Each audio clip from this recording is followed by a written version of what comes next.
Atenção pessoal, você aí em todo o Brasil que vai fazer o concursos para a área socioeducativa, entendeu?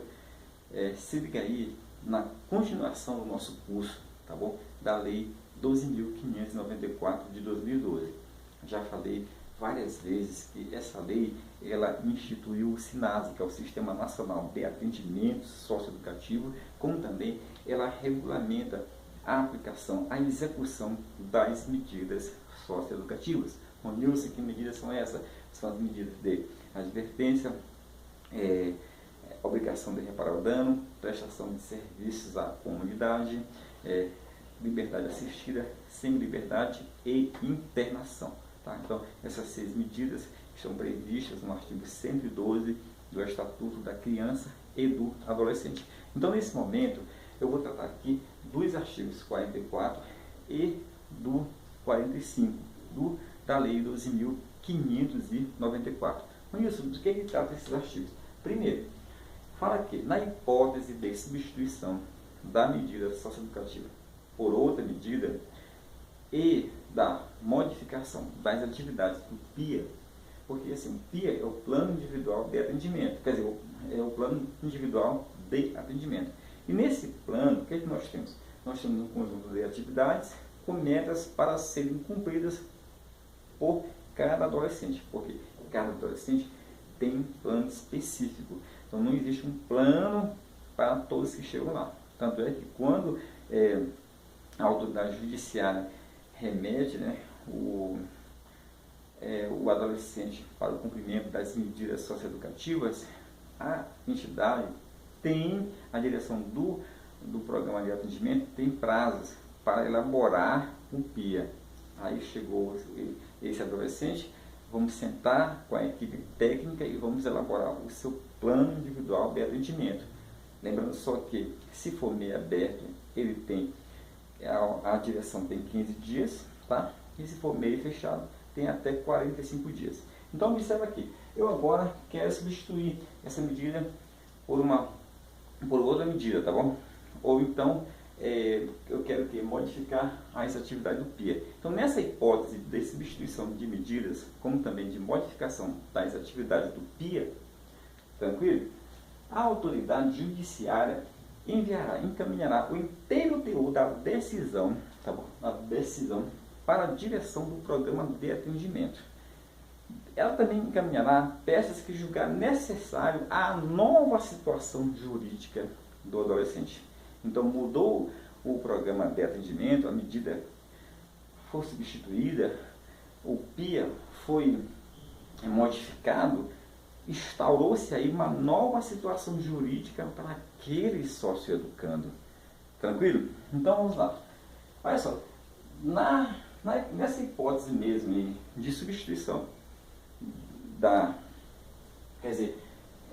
substituição da medida, caso a substituição da medida vincule esse adolescente a um outro programa, ou seja, trocou-se uma medida por outra, digamos, uma medida de meio aberto por uma de meio fechado, ou então uma medida de semiliberdade por uma de internação, ou vice-versa. O que acontece? Nessa hipótese aí, eu tenho, nessa transferência entre medidas, o que vai acontecer? 2 peças são importantíssimas e irão acompanhar essa transferência. É o que? O PIA da medida anterior, como também o histórico de cumprimento dessa medida. Irão acompanhar, entendeu? Irão seguir, entendeu? Irão ser essa transferência de medidas, de programas, ok? Prosseguindo aí. Vamos verificar agora aqui um fenômeno chamado unificação. No direito, a unificação. O que é unificação, isso? Olha só. Caso o adolescente, no transcurso do cumprimento da medida socioeducativa, cometa um outro ato infracional, a autoridade judiciária ela vai promover o que nós chamamos de unificação dessas medidas para ver qual será a nova medida que será aplicada a esse adolescente. Então, a unificação, não é isso? Então, claro que essa unificação irá acontecer depois de ouvir o defensor e o Ministério Público em prazos sucessivos de 3 dias para cada um desses legitimados aqui, defensor e Ministério Público. Ok, pessoal? Então, a unificação que vai, com certeza, implicar na aplicação de uma medida mais gravosa, terá que, entendeu, ser ouvido pessoas importantes, que é o defensor e o Ministério Público, a defesa desse adolescente. Tranquilo? Então agora, por último, eu vou tratar aqui de vedações. Olha só, a autoridade judiciária, ela tem algumas vedações que ela está vinculada. Então ela não pode, por exemplo, vedações à autoridade judiciária. Eu fiz aqui um esquema para você. Ela não pode reiniciar o cumprimento da medida socioeducativa, salvo se o adolescente cometeu ato infracional durante a execução da mesma, tá bom? Da anterior. Ela não poderá deixar de considerar os prazos legais estipulados no ECA. Por exemplo, isso, o prazo de liberação máxima, quando o adolescente completar 21 anos. Agora nós temos aqui uma situação emblemática que você precisa ficar muito atento.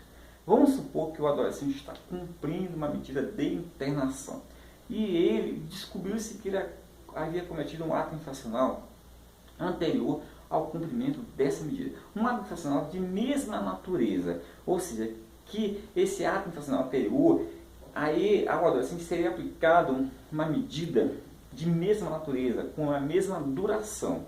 Então, ele está cumprindo essa medida, terminou de cumprir, tá? Então, se descobriu que ele havia cometido um ato infracional dessa mesma natureza, vai acontecer aqui o fenômeno chamado da absorção. Então, esse ato vai ser absorvido por essa medida que o adolescente acabou de cumprir. Então, ele não irá, por exemplo, cumprir novamente uma nova internação por um ato que se descobriu anterior. Quer dizer, ele acabou de terminar de cumprir a internação e descobriu-se que ele havia praticado um outro ato.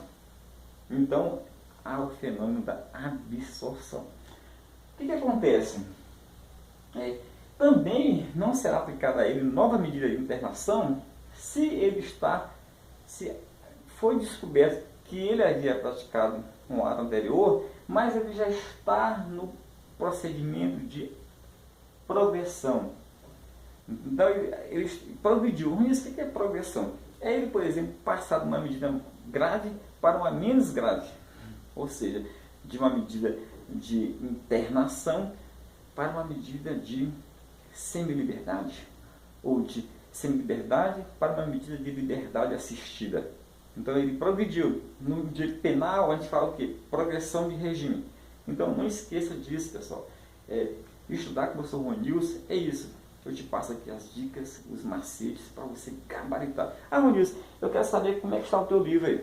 Olha, eu tenho um livro de questões e com a lei resumida, entendeu? Então se você já estudou a legislação, você agora vai direto ao resumo e resolve também as questões. São 154 questões comentadas. Se você mora aqui em Brasília e em Taguatinga, você compra aqui na livraria, na Banca Estrela, que fica bem no centrão de Taguatinga, telefone 3563-5063. E se você mora em qualquer lugar do Brasil e quer comprar, eu vendo em PDF. Você manda um WhatsApp para mim, 91990866, e eu te passo dados de como você fazer para adquirir seu material agora mesmo.